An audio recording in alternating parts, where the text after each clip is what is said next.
next stop will be 8th and Hennepin. This is a car to the loop only.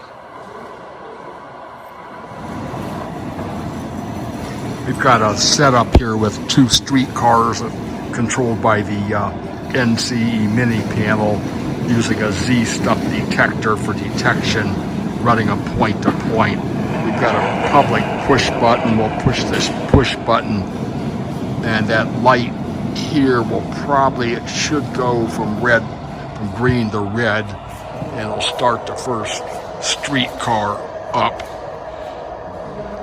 and it'll run it down the layout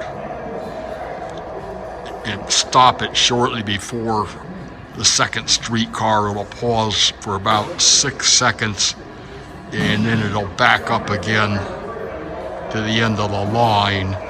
And we have selection switches. We can run either streetcar or both streetcars. We've got it set up to run both of them. So when that streetcar stops, the yellow and it'll wait about 6 seconds, and it'll start the one on the left end, which it did. And that'll do the same thing from the other end. It'll come past the Z-stub detector. It'll do a time delay of several seconds to bring it up kind of close to the yellow car. It'll wait for 6 seconds, then it'll back up and go to the end of the track and wait. And since I've got the repeat switch open, which is a switch that controls whether they run again or not, notice right here, that'll go back to green. So they'll just sit there and wait until somebody pushes the button again. We can also close the repeat switch and they'll run continuously. We can also set the announcement switch so they'll do the announcements at the end of the line.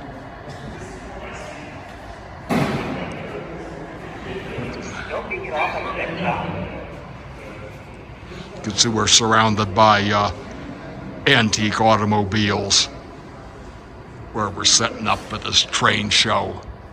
Also a couple of trains over there.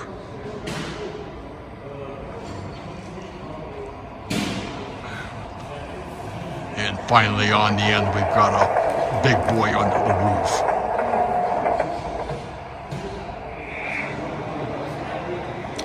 Here's the same operation as before. We just have a tunnel over top of the track, but the Z-stub detector still in the same place now down in the tunnel. We've got the announcements turned on, so this will take longer to run this cycle. I'm going to push the start button here. Next stop, 5th and Hennepin.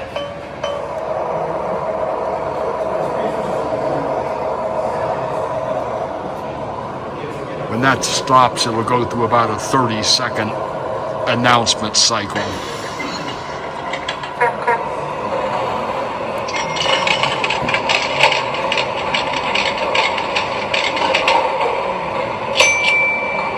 Hey, buddy. This is a car to the loop only. Please watch your step when exiting the car.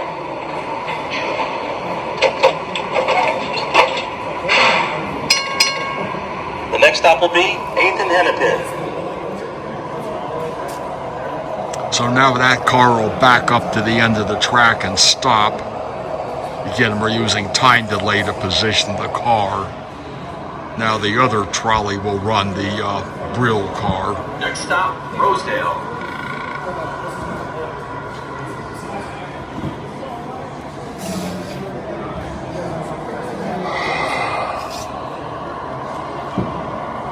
And again, we'll have about a 30-second announcement cycle. Pardon me. This is a car to the loop only. This is a number 15 trolley, 5th and Penn to Temple.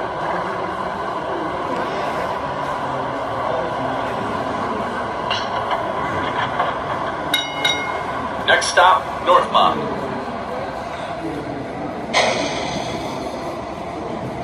You see the Z-stub detector go back to green inside the tunnel.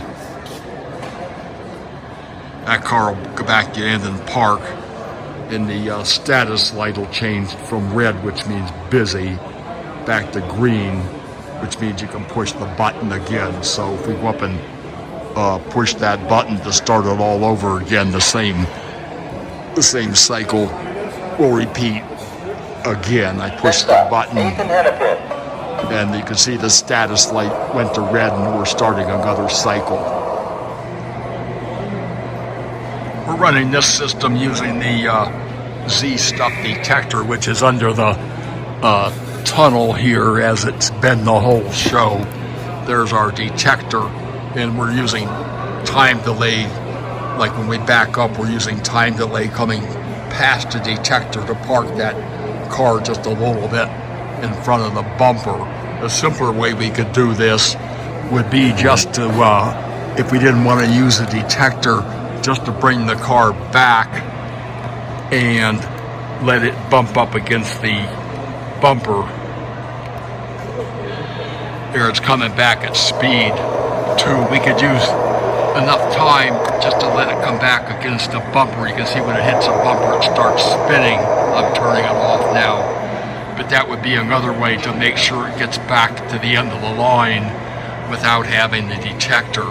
If we use a speed step 1 to come up against the bumper, it stalls and it doesn't spin, and I'm told that's bad for the motor to have it stalled under load. But if we use speed step 2, it can apparently spin the drive axle, so hopefully we wouldn't overheat the motor just doing that for a couple of seconds.